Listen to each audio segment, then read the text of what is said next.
एक समारोह किया जाए। इसके प्रेरक कुछ लोग रहे हैं, जिसमें सुधाकर सिंह मिसेन, यशवंत सिंह, अखिलेश सिंह जी और सुधाकर के साथ मित्रों की बहुत बड़ी टीम है।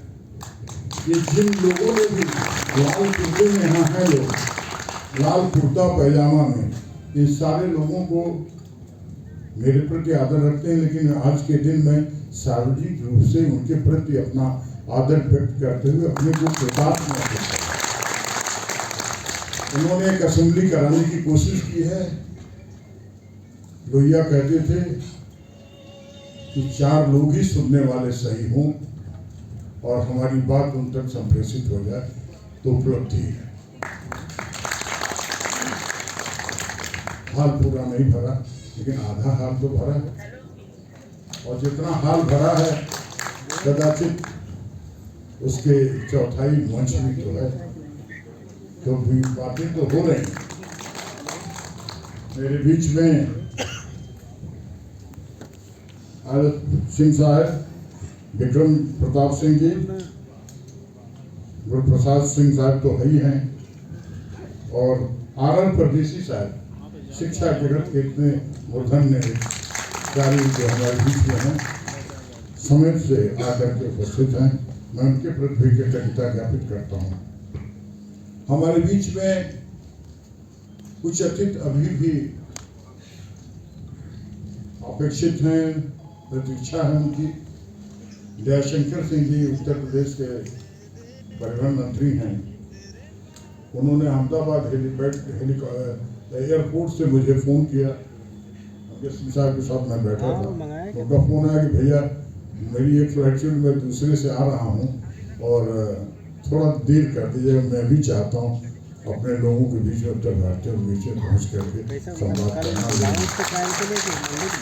इस नाते थोड़ा विलम्ब से शुरू हुआ, और हमारे बीच में शायद हमारे सांसद गोपाल शेट्टी साहब भी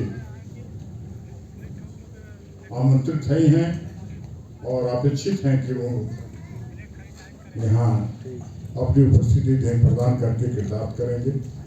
हमारे बीच में उदय प्रताप सिंह हैं। उदय जी हमारे लिए बड़े सहृदय हैं,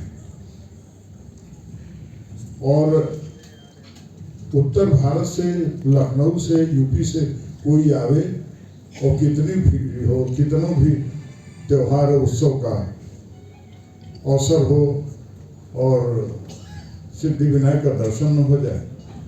कल वो नवरात्रि के व्रत चल रहे हैं, फिर भी मुझे उन्होंने सिद्धि विनायक जी के उनके सौजन्य से दर्शन हो पाया, उनके सौजन्य से महालक्ष्मी का दर्शन हो पाया।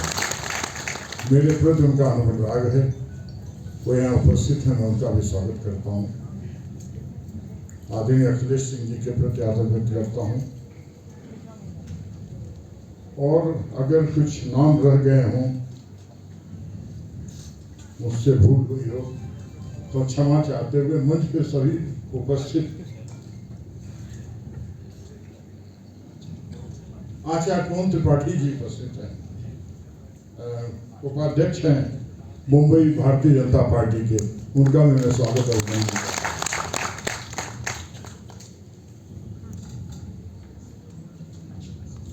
नहीं, उनका नाम ले लिए। अब ये औपचारिकताएं हो गई, मैंने निर्वहन किया।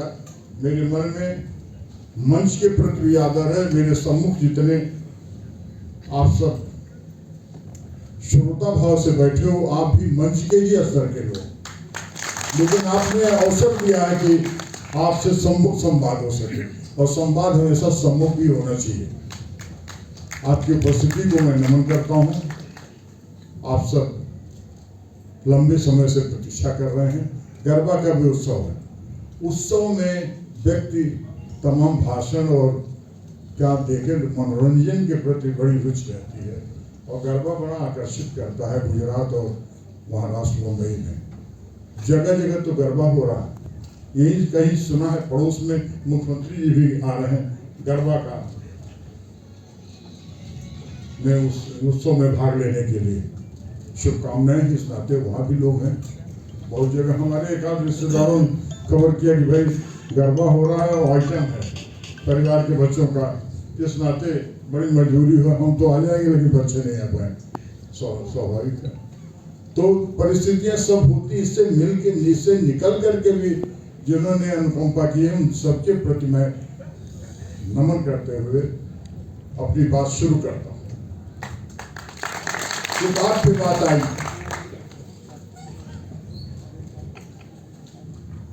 आदरणीय कृपा शंकर सिंह जी पूछ रहे थे कि आपकी अनवय किताब पहली है कि और भी रही है। हमने कहा नहीं, किताब नहीं लिखा, समय ही नहीं मिलता था। रुचि तो रही, संवेदनाएं तो थी, सृजन के वो भाव अंकुरित होते थे हृदय में, मनोमस्तिष्क में, लेकिन रह जाता था। समय अभाव में बड़ा संघर्ष में हम लोग रहे। जिज्ञासा जीविका के लिए संघर्ष की नहीं थी, समाज के लिए कुछ करने के लिए संघर्ष की थी।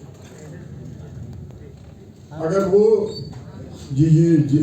संघर्ष जीविका के लिए रही होती तो शायद हम लोग सफल राजनीतिक व्यक्ति हो गए होते। वो जो अवसर मिलता है, अवसर मैंने छोड़ा। किताब में मैंने एक जगह अंकित किया है कि स्वर्गीय संजय गांधी ने मुझसे कहा कि यूपी की पार्टी ने, देखिए आपको बतावें कृपा बाबू कि पार्लियामेंट के चुनाव हो गया था, इंदिरा जी सरकार बना ली थी। उत्तर प्रदेश में बनारसी दास की सरकार भंग हो गई, चुनाव होना था। संजय सिंह अमेठी यूथ कांग्रेस के अध्यक्ष होते थे, मैं जगदम्बिका पाल, अशोक वाजपेयी या जनरल सेक्रेटरी उनके साथ थे। संजय सिंह दिल्ली से आए और कहे कि संजय गांधी लिस्ट मांग रहे हैं यूथ कांग्रेस की। मुझे तो लगता है 20-25 लोग होंगे जिनके लिए लिस्ट दे रहे। हमने कहा कि आपको लिस्ट नहीं है, सैकड़ों लोग हैं यूथ कांग्रेस के जो सूबे में चुनाव लड़ सकते हैं। उन्होंने कहा कैसे रहे? उन्होंने कहा कि आप तो भाई थोड़ा गर्दन टेढ़ी करके राजा हो रहते हो, आप जानते नहीं, हम लोग जानते हैं जमीन को। तो उन्होंने कहा कि आप ये खुली बात कह रहा हूं, सब लोग जीवित हैं।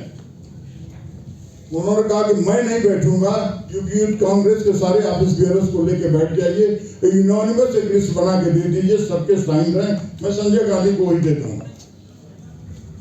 लखनऊ का कार्टन होटल एक ऐतिहासिक होटल है, आप देख रहे हैं। मैंने कमरा खुलवाया रणजीत सिंह से कह के, उनके मालिक से, और तब जीपीओ के पास एक कंकर मशीन हाथ वाली, उसको बुलवाए कि भाई, और दिन भर हम सारे ऑफिस बेयरर्स को लेके बैठे। हमने कहा भाई देखिए, पूर्वाग्रह छोड़िए जिले जिले में।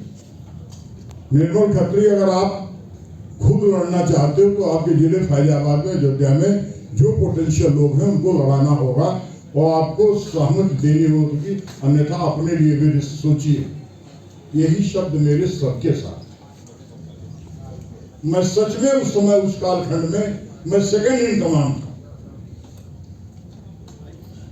और हम लोगों ने 120 की लिस्ट बनाई। कोई सर्वे, जो तमाम एजेंसी नहीं लगती है, और सर्वे और तमाम फीडबैक लिया जाता है। देखिए हमारे बीच में देश लखनऊ के वरिष्ठ पत्रकार हेमंत तिवारी हमारे दोस्त हैं, अनुगत हैं, और ये कह रहे थे कि लखनऊ में हम रह नहीं पाए थे भैया, और हम जो है पूरा करेंगे। तो पूरा करने के लिए विलंब से थोड़ा आए हैं, मंच पे स्थान ग्रहण करें। इनके क्या कहते हैं, टेलीफोन में पेन है, इलाज के लिए आए हैं, लेकिन इनका मन नहीं माना उपस्थिति दें। मैं इनके प्रति भी आभार व्यक्त करता हूं, हेमंत जी के। हम लोगों ने 120 की लिस्ट बनाई, सब लोग दक्षत करके दे दिए। 100 लोगों को टिकट मिला 120 में, और 80 लोग जीते थे। और मेरा जगदम्बिका पाल का टिकट नहीं हुआ। खूबी ये है, हम लोग बड़े कारीगर निकले तो ये 2 कारीगर रोक लिए गए, और मैं रोक दिया गया भाई जगदम्बिका पाल के दोस्त होने के नाते। संजय गांधी ने कहा कि जगदम्बिका पाल को रोक सपोर्ट, उनसे नाराज कुछ हो गए, और कोई नाराजगी का कारण है, पाल की तेजी। भाई जगदम्बिका पाल की तेजी से संजय गांधी नाराज हो गया। मुझे भी देखिए जो काम करता है उसके पास अवसर नहीं होता कि जा करके आपसे संवाद, कोई शिकायत या अपनी बात और लॉबिंग कर सके। वो फील्ड में रहता है, काम करता है, तो उसके पास समय नहीं होता। वो विश्वास में नेता के काम करता है, परिवार के विश्वास में काम करता है। लेकिन एक घर में बच्चा होता है जो अम्मा बाबूजी को लगातार सेवा करके कुछ नहीं करता, लेकिन उनसे अनुराग करके दिल जीते रहता है। तो ऐसे लोग राजनीति में भी होते हैं और हम लोगों की चोट हो गई बहरहाल। लेकिन एक देखें कि निष्पक्ष भाव से अगर आप सामाजिक जीवन में काम करते हैं तो आपका परिणाम कितना मिलता है। 120 में 100 को मिलता है, 80 जीतते हैं। 80% आउटपुट आया ना। और आज कितनी एजेंसी हायर होती हैं और कितने चक्र बैठक होती है, बैठक बैठक बैठक, और टिकट तय नहीं हो पाता। और मेरी टाइम मैं आपको बताऊं, चंद्रशेखर जी अड़ गए कि मेरे बगल से राजपूत कैसे लड़ेगा, और मुझे सलेमपुर पार्लियामेंट छोड़ करके और विश्वनाथ प्रताप सिंह जी ने अरुण नेहरू के घर में मुझे बुला के, आरिफ मोहम्मद खान जीवित हैं उनके सामने, और यशवंत सिन्हा साहब भी जीवित हैं। वो चंद्रशेखर जी के उस समय कांसेस कीपर हुआ करते थे।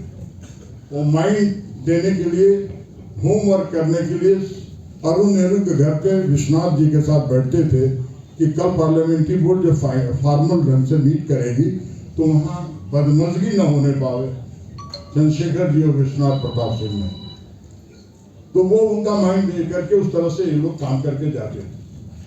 और उनके सामने उन्होंने कहा कि अनिल सिंह, हम शर्मिंदा, पार्लियामेंट नहीं हो पाया, अगल बगल के सीट से लड़ो, हम तुमको कैबिनेट बनाएंगे। सब लोग खड़े थे, स्तब्ध थे कि राजा इतना खुल के नहीं बोलते, बोल रहे हैं। मैंने कहा राजा, मुझे पार्लियामेंट में बैठने का, कैबिनेट में बैठने का शौक नहीं, मुझे पार्लियामेंट में बैठने का शौक। मेरी रुचि सत्ता में नहीं है, फोरम पे है। मैं जाना चाहता हूँ वहां पे। मेरे मन का भाव था कि मैं चंद्रशेखर की ऊंचाई तो नहीं ले पाऊंगा, लेकिन चंद्रशेखर को छूऊंगा जरूर। लेकिन वो अभिलाषा रह गई, नहीं असर मिला। लेकिन नकारात्मकता मेरे में नहीं आई। मैं बस्ती के हरिया से चुनाव 700 वोट से 93 में हारा।